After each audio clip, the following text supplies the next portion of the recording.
What if I told you that 7 specific types of Amish businesses are the only reason entire communities can survive without a single government subsidy, a single unpayable bank loan, or a single family left without meaningful work to feed their children? When farming stopped 50 years ago, 90% of Amish families farmed for a living. Today, that number is closer to 10%. Land prices rose, and plots became too small to sustain a large family. The community faced a quiet crisis. How do you keep fathers working near their children and every household fed when the land that held everything together is no longer available? The answer, built slowly over decades from sheds and chicken coops behind family homes, was 7 kinds of businesses that now keep entire Amish communities alive. Construction. Amish construction crews have a reputation that has turned into steady income for decades. They show up on time, work from before sunrise, and produce work that holds up.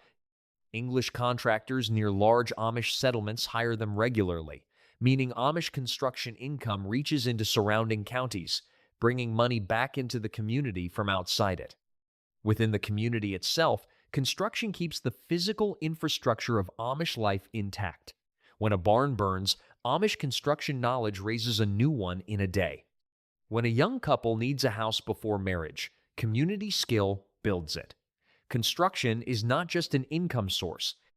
It is the skill that allows the community to physically maintain and expand the world it is building, generation after generation, without depending on outsiders who don't understand what the community needs. Furniture making.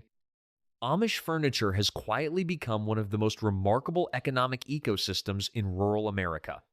In Holmes County, Ohio, where roughly half the population is Amish, the local furniture industry has reportedly overtaken High Point, North Carolina, as the largest furniture production area in the United States. These businesses did not start as factories. They started as one man and his sons, then a neighbor supplying components, then another shop doing finishing work, until an entire supply chain emerged, employing whole districts without anyone leaving the community for a paycheck. No single shop needs to be large. A father can start a sub-shop, cutting chair spindles, employ his teenage sons, and contribute to a product selling in showrooms across North America. If furniture making disappears, what disappears with it is the economic web keeping 30 other small shops viable and the employment keeping young men from leaving the district entirely. The sawmill. The sawmill sits at the foundation of the Amish business ecosystem in a way that most people looking in from outside never fully recognize. Before a piece of furniture can be made, before a barn can be raised, before a house can be built, someone has to process the wood. In Amish communities, that someone is usually another Amish family running a sawmill on their property, supplying the raw material that feeds every other wood-related business in the district. A sawmill requires significant startup investment, but relatively modest ongoing costs can be operated by a small family with minimal outside labor and produces a product that every other Amish woodworking business in the area needs.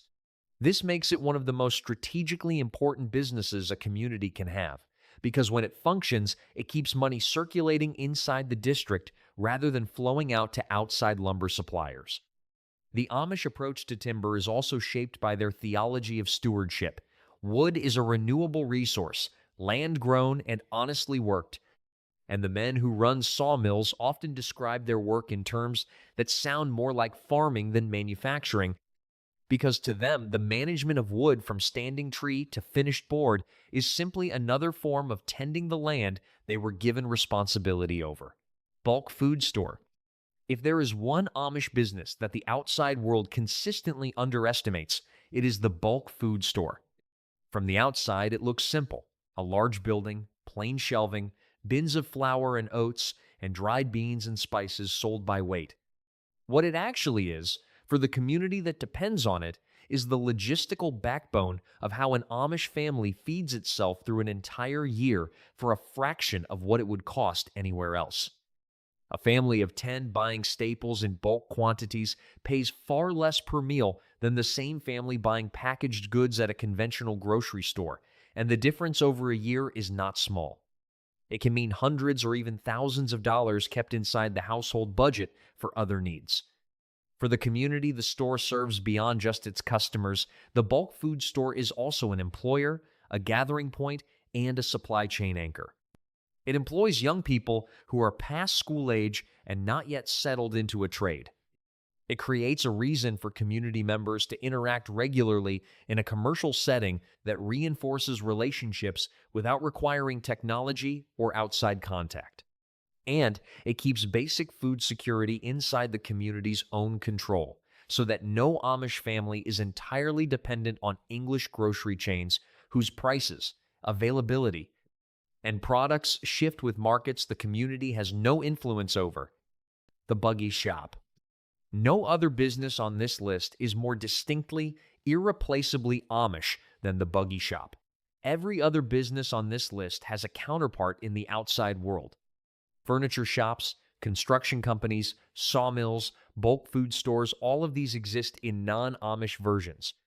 The Buggy Shop exists for one community and one community only, which means it is both entirely protected from outside competition and entirely dependent on the continued existence of Amish life to survive.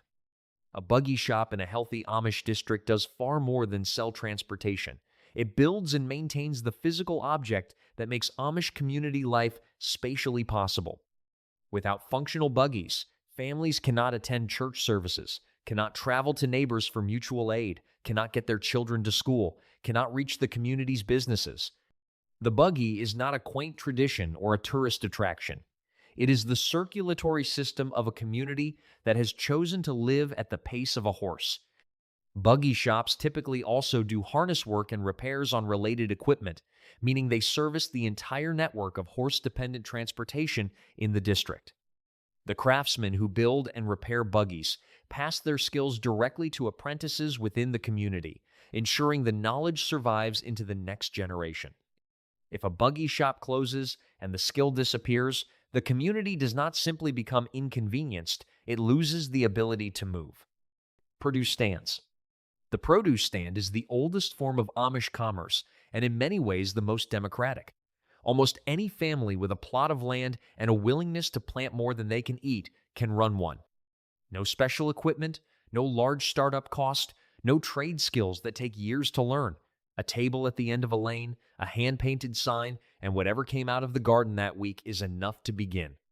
In communities near cities, like Lancaster County's proximity to Philadelphia, Baltimore, and Washington, Amish produce stands and market stalls have become significant income sources, with some families driven to urban markets several days a week to sell directly to English customers who pay a premium for food they can trace to a specific farm and a specific family.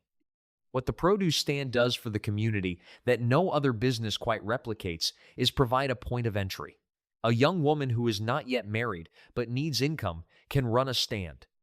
A family going through a hard year financially can increase what they plant and sell the surplus.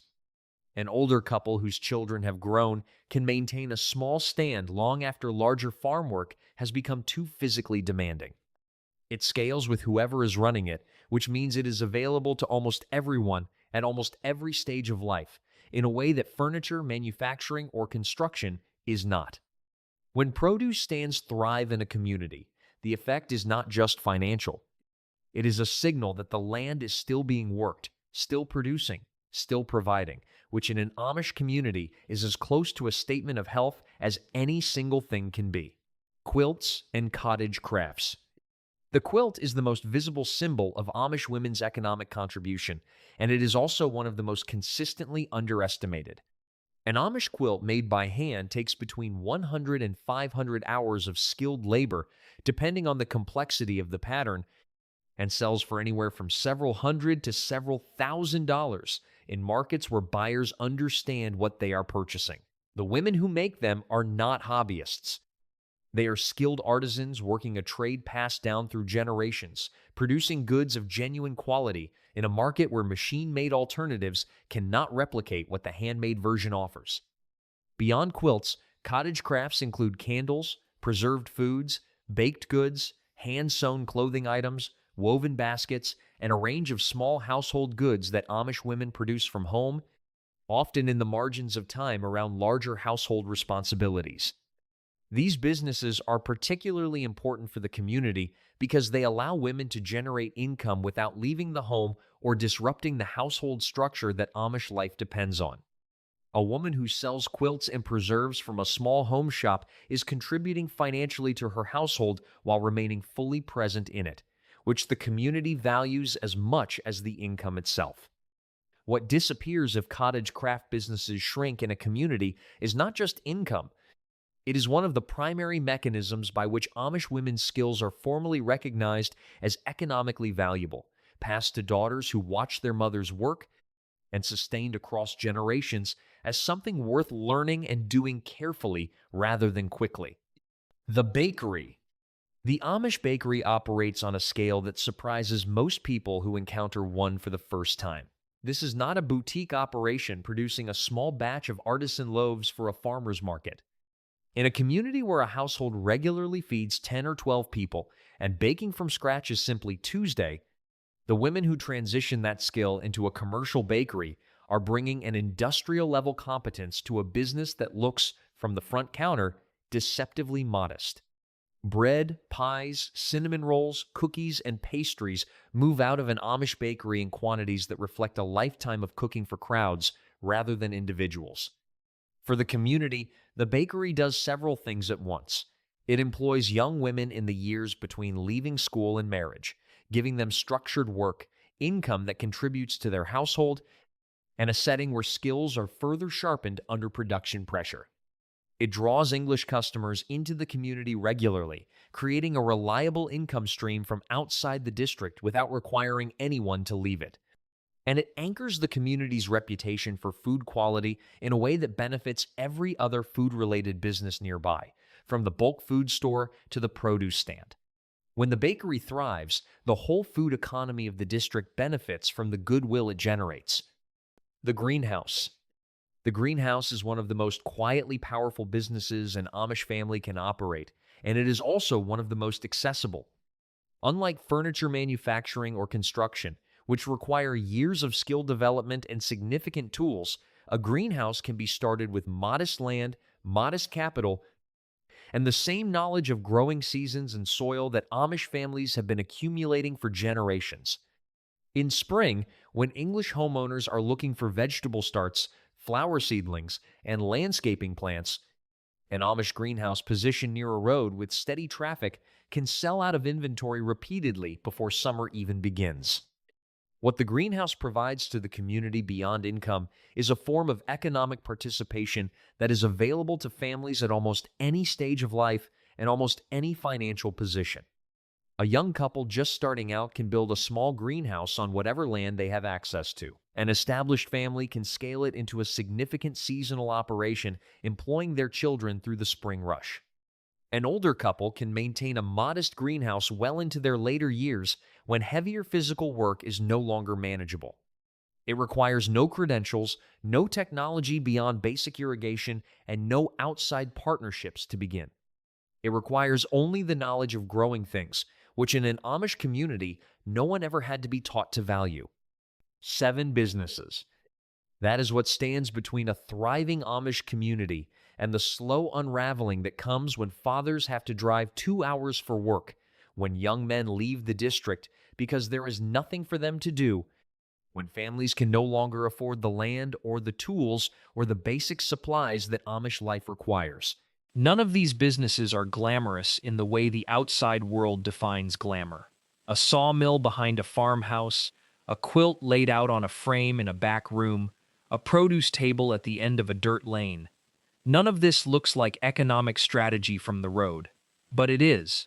It is one of the most effective community economic models operating anywhere in rural America, with a business survival rate above 90%, and a structure specifically designed to keep employment, income, skill, and family life concentrated in the same square miles rather than scattered across a county by necessity. What makes these businesses work is not the businesses themselves. It is the community they are embedded in. An Amish furniture maker can start a sub-shop in a chicken coop because he knows 30 potential customers within 5 miles who are already looking for what he makes. An Amish woman can sell quilts from her front room because a network of buyers has been cultivated by the women before her. Every business on this list is sustained not just by the skill of the person running it, but by the community that buys from it, refers customers to it, apprentices children into it, and quietly absorbs it back into the fabric of daily life when the day's work is done. That is what keeps Amish communities alive, not the businesses alone. The community that makes the businesses possible, generation after generation, without anyone making a plan or issuing a strategy. Just people,